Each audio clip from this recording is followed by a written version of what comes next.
സുബ്ഹാനല്ലദീ അസ്റാ ബിഅബ്ദിഹി ലൈലൻ മിനൽ മസ്ജിദിൽ ഹറാം.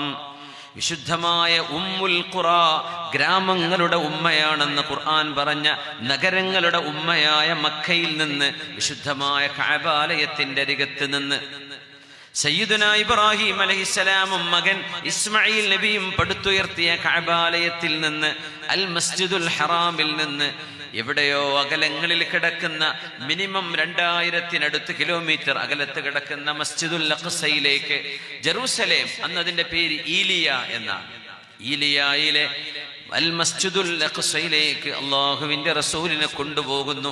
ആ പള്ളിയാണെങ്കിലോ ദാവൂദ് നബി എന്ന വാപ്പയും സുലൈമാൻ നബി എന്ന മകനും എടുത്ത പള്ളിയാണ്.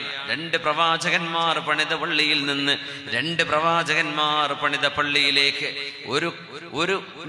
ഒരു ഖിബ്ലയിൽ നിന്ന് അടുത്തൊരു ഖിബ്ലയിലേക്ക് റസൂലുള്ളാഹി സ്വല്ലല്ലാഹു അലൈഹി വസല്ലമ തങ്ങളെ രാത്രിയിലെ ഒരൽപ്പസമയം കൊണ്ട് കൊണ്ടുപോയ അള്ളാഹു പരിശുദ്ധനാണ്. അള്ളാഹുവിനെ പറ്റി മനസ്സിലാക്കുന്നില്ലേ? മനുഷ്യർക്ക് ചിന്തിക്കാൻ കഴിയാത്ത വേഗതയിലാണ് ഈ യാത്ര. സൂര്യപ്രകാശം ഒന്നുമല്ല. സൂര്യപ്രകാശമാണെങ്കിൽ പിന്നെ ഒരു നക്ഷത്രത്തിന് എത്തൂല, അതിന് 4 കൊല്ലം എടുക്കൂലേ? ഞങ്ങളെ രാത്രി തിരിച്ചു വന്നില്ലേ?